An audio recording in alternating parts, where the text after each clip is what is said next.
In one of the most shocking admissions to ever emerge from the MotoGP paddock, Dani Pedrosa has opened up like never before about his tumultuous years alongside Marc Marquez at Honda. The revelations, aired through the Spanish documentary Marc, Al Otro Lado del Box on DAZN, have shaken the very foundation of MotoGP's most successful factory team. For years, fans speculated about the quiet tension between the two Spaniards, but Pedrosa's candid confessions have finally confirmed what many feared. Marquez's brilliance came at a devastating cost. Marc's talent was my poison, Pedrosa confessed solemnly. He didn't mean to, but his way of riding, his sheer adaptability destroyed Honda's balance and ruined my career. Welcome to GP Time. Don't forget to subscribe and press the bell icon for more updates. When Marquez burst onto the MotoGP scene in 2013, the world was in awe. The young rookie's lightning-fast style, fearless corner entries, and impossible saves made him an instant superstar. But for Pedrosa, Honda's longtime loyal soldier and the embodiment of smooth precision, Marquez's arrival spelled trouble. From the first test, I knew I was in trouble, Pedrosa admitted. He was fast from the very first laps. It wasn't normal. He could push beyond the limits of the bike. And that's when Honda started following his direction, not mine. Pedrosa described Marquez as a predator, a rider who learns, adapts, and dominates with chilling efficiency. He studies you, absorbs your strengths, and then turns them against you, Pedrosa explained. He can sense your advantage and neutralize it within a few races. That's what makes him so dangerous, not just his speed, but his ability to evolve. This predator instinct, while extraordinary, came at a price. Honda's engineers, faced with Marquez's unique style, began designing a machine suited only to him. Riders like Pedrosa, Jorge Lorenzo, and later Pol Espargaro all struggled to tame the aggressive RC213V that Marquez had mastered through sheer instinct.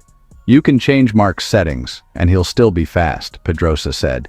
That's the problem. His talent hides the flaws of the bike. The engineers stop improving it because he makes it look perfect. For years, Honda dominated MotoGP under Marquez's reign. But as his injuries mounted and his form, started to fluctuate, the cracks began to show. The once invincible Japanese giant found itself unable to recover. Its bike just too wild, too unstable, and honestly, way too Marquez-dependent. Pedrosa's words now echo as prophecy. When you build everything around one rider, you risk everything when he falls. In 2020, when Marquez suffered his devastating arm injury, Honda's empire crumbled almost overnight. Without him, the RC213V became a nightmare, unrideable even for seasoned veterans. Honda's failure to adapt to modern MotoGP dynamics became painfully evident. For Pedrosa, the emotional toll was immense. Once the pride of Honda, a symbol of loyalty and precision, he was slowly pushed into the shadows. The hardest part was not losing races, he confessed.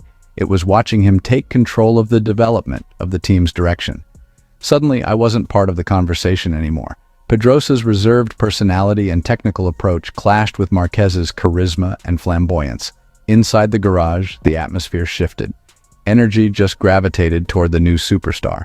When Marc wins, the entire garage celebrates like a festival. And when that happens week after week, you feel like a stranger in your own home, Pedrosa said quietly. It breaks something inside you. In 2018, Pedrosa walked away from MotoGP, ending a 2-decade partnership with Honda. To many, it felt like the end of an era and honestly the beginning of Honda's decline.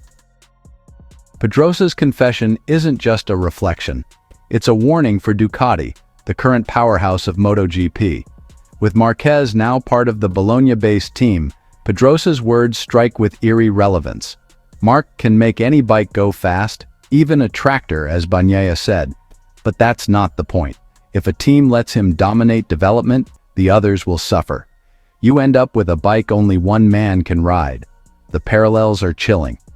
Just as Pedrosa once found himself overshadowed at Honda, Francesco Pecco Bagnaia may now be facing a similar fate at Ducati. The fear among engineers and fans alike is that Marquez's influence could unbalance a team that has thrived on collaboration and data sharing. Today, Dani Pedrosa is celebrated as one of MotoGP's most technically gifted riders. an eternal underdog whose elegance on the bike inspired a generation. Marc Marquez, on the other hand, remains a polarizing genius, a man capable of redefining what's possible on two wheels, yet whose dominance reshaped MotoGP's ecosystem in, some pretty unpredictable ways. Pedrosa's words pierced through years of silence and politeness, revealing the deep scars left by an era of one-man supremacy. "I don't hate Marc," he clarified. "I respect him deeply, but sometimes brilliance blinds a team. Honda built a kingdom around him, and now that kingdom lies in ruins." As the MotoGP world digests these revelations, the echoes of Pedrosa's pain serve as both history and prophecy. The rise of Marc Marquez brought an age of unprecedented glory, but in its shadow lies a tale of forgotten sacrifice, broken harmony, and the price of genius. And perhaps, somewhere deep in the paddock, Ducati's engineers are already whispering, "Let's make sure history doesn't repeat itself." Marc Marquez's shocking surgery. Will his career be forever altered by this simple accident? The MotoGP community is honestly buzzing with anxiety as Marc Marquez's recent surgery raises alarms about the severity of what was initially deemed a mere mishap on the track. As the uncertainty looms over the seven-time world champion's career, whispers of a potential long-term impact until, 2026 are sending shockwaves through the racing world. The timeline has become painfully clear following Marquez's collision with Bezzecchi at the Indonesian Grand Prix.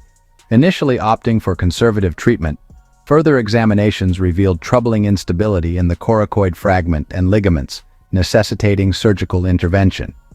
This was not just a routine procedure, it marked a critical juncture in Marquez's career. Ducati has confirmed that the surgery was successful, allowing Marquez to return home for recovery. The transparency exhibited by the team has garnered respect across the paddock, with many praising the decision for surgery. "Finally, they made the right call. No half measures now," remarked one fan. Another added, "Respect to Marc for his honesty and to Ducati for their openness." However, the tone shifts as some voices urge caution. "I hope his recovery is complete." Shoulder injuries have haunted many riders. Valentino Rossi's shoulder issues serve as a stark reminder. "Marc needs to take his time," cautioned a concerned commentator.